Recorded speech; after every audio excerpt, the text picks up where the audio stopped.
Today I want to speak to the immediate priorities of my government, beginning with our relationship with the United States.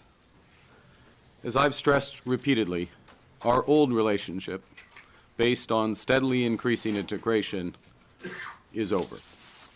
The questions now are how our nations will cooperate in the future and where we in Canada will move on. On Tuesday, I had a very constructive call with President Trump, and we agreed to meet next Tuesday in Washington.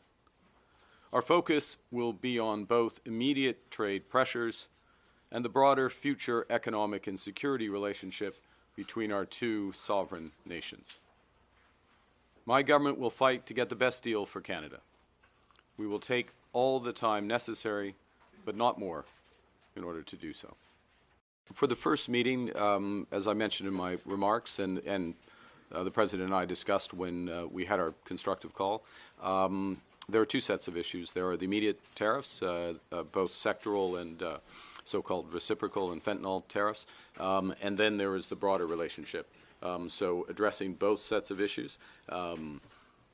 We'll see how that progress goes. It's important to get engaged immediately, which has always been my intention, has always been his intention, and I'm pleased to have the opportunity for quite a comprehensive set of meetings that will take place on Tuesday. Look, I go there with the expectation of constructive, difficult, but constructive discussions. That's the spirit of the conversations that the President and I had.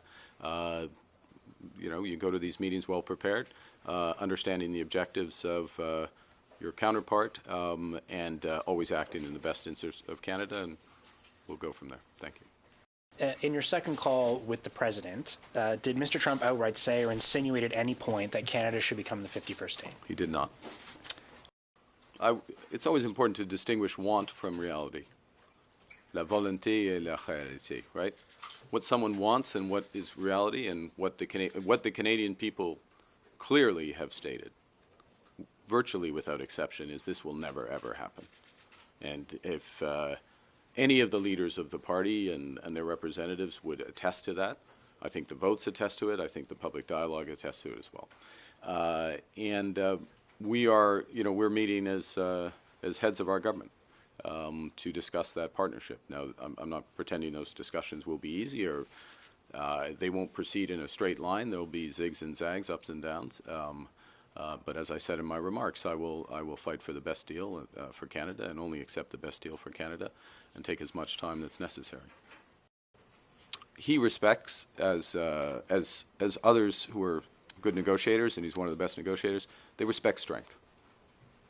That's why we're building Canada strong. There's lots of reasons to build Canada strong, but the point is, and I will make this point repeatedly, we have more than enough to do here at home.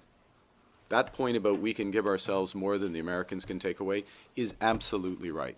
We can have a bigger boost to our economy, to incomes, to jobs, by focusing on building one Canadian economy, by building these nation-building projects, by focusing on getting productivity up, by reducing government waste, by driving investment in this country. And so that is a good in and of itself. We're going to focus on that while we have these negotiations with the Americans. And if the negotiations with the Americans take longer, so be it.